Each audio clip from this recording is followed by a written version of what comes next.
Morning friends, সান্দাকফুতে আজকে আমাদের day 2। কালকে আমরা দুপুরে চলে এসেছিলাম, আজকে সকালবেলা আমরা সানরাইজ দেখবো বলে উঠে পড়েছি। সকালবেলা এখন ভোরবেলা এখন 5:10 ও পেছনে কাঞ্চনজঙ্ঘা কাচের মতন দেখা যাচ্ছে। এবার সূর্যটা পড়লে তার রূপটাই আলাদা হয়ে যাবে, বিশাল বড় কাঞ্চনজঙ্ঘা দেখা যাচ্ছে। চলো দেখি, টাইম ল্যাপসে দেখাচ্ছি। যাবো হলো আমাদের হোটেলের ছাদে, কেন ওখান থেকে খুব সুন্দর সানরাইজ দেখা যায়। এই হলো সানরাইজের ছাদ।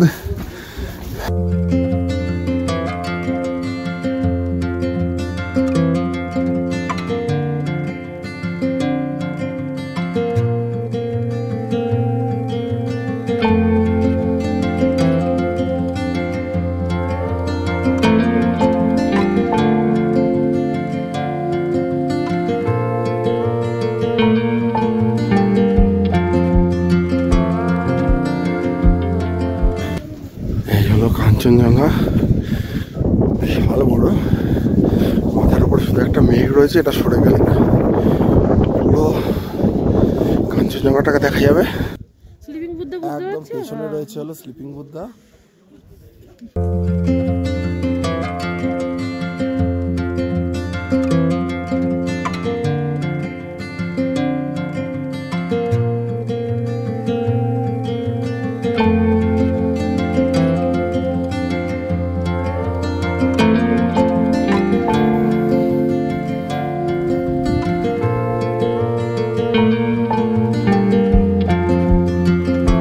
পরিষ্কার আকাশ, কিন্তু মাঝখানে মেঘটা এসে গন্ডগোল করে দিল।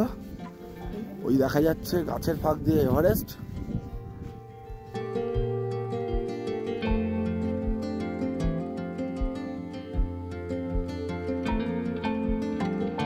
মর্নিংয়ে তো চাটা তাদের খেয়ে নিয়েছি, কিন্তু এখন বেঁচে রয়েছে ওই একটা ব্রেড অমলেট। তো এটা নিয়ে আজকে আমাদের ব্রেকফাস্ট ছাড়বো। সবাই নিয়েছে, কেউ কেউ ম্যাগি নিয়েছে, আমি ব্রেড অমলেট দিয়ে আমি ব্রেকফাস্টটা করছি। কারণ এখন আমরা ফালুটের দিকে যাব।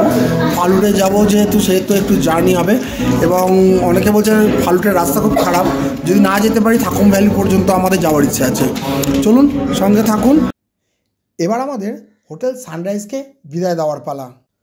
মনটা খুব খারাপ লাগছে, কিন্তু কোনো উপায় নেই, কেননা আমাদের নেক্সট ডেস্টিনেশন হলো ফালুট।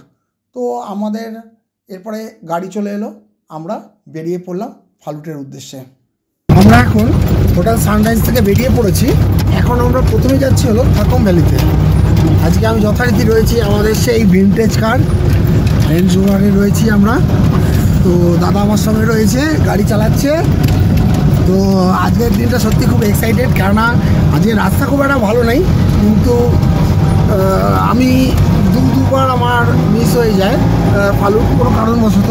তো এবার আর মিস করতে চাইছি না, দেখছি শরীর যতটা পারমিট করবে সেই হিসেবে আমরা যাব। রাস্তা খুবই খারাপ, এটা রাস্তা বলা উচিত না, কিন্তু এরা দিয়েই সবাই যায়।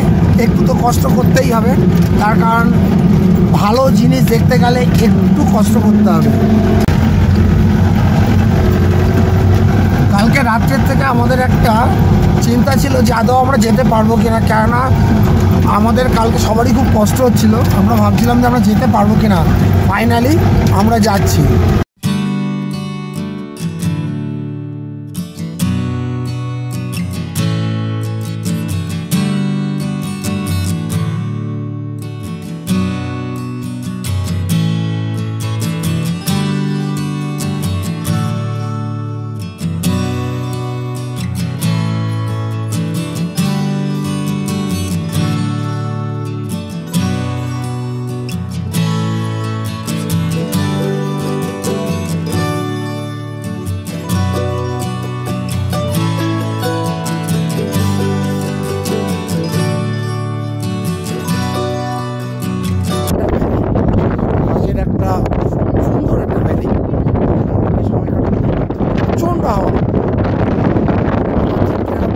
না, অসম্ভব অসম্ভব।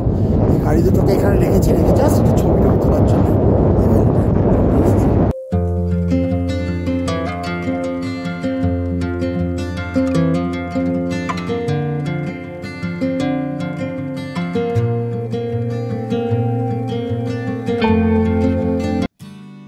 ফালুটে আমাদের যাওয়া হলো না, ওয়েদার খুব একটা ভালো পেলাম না। তো আমরা ঠিক করলাম নিচের দিকে নেমে আসবো। তো দুপুরে লাঞ্চ করে নিলাম রাস্তাতেই, কালপুকুরির কিছুটা আগে। তারপরে আমরা ভাবলাম কোথায় যাব। তো আমাদের মাথাতে তখন একটাই এলো, যেটা হলো গ্রিন হিল প্যারাডাইস। তার কারণ হলো তাদের আতিথেয়তা এবং তাদের খাওয়া দাওয়া এতটাই সুন্দর ছিল, আমাদের মন কেড়ে নিয়েছে। তো আমরা কোনো দিকে আর চিন্তা না করে ডাইরেক্ট আমরা হোটেল মালিককে ফোন করলাম। তো রুম ছিল, আমাদের কোনো অসুবিধা হয়নি, ওনারা আমাদের ওয়েলকাম করলো। আমরা সোজা চলে গেলাম গ্রিন হিল প্যারাডাইসে। আমরা আর ফালুটে গেলাম না, তার বদলে আমরা নিচের দিকে নেমে আসাটাই আমরা ঠিক করলাম। তো নিচে বলতে আমরা ঠিক কালপুকুরির কিছুটা আগেই আমরা একটা হোটেলে আমাদের ড্রাইভার দাদা ব্যবস্থা করে দিল, কি কি খাবার দিচ্ছে সেটাই দেখাচ্ছি। চলো চলো, ভাত, এখানে একটা ওদের লোকাল কিছু একটা সবজি দিয়ে একটা ভাজা, আলু ভাজা, পাঁপড়, ডাল, আর এখানে ডিমের অমলেট, আচার, সঙ্গে স্যালাড।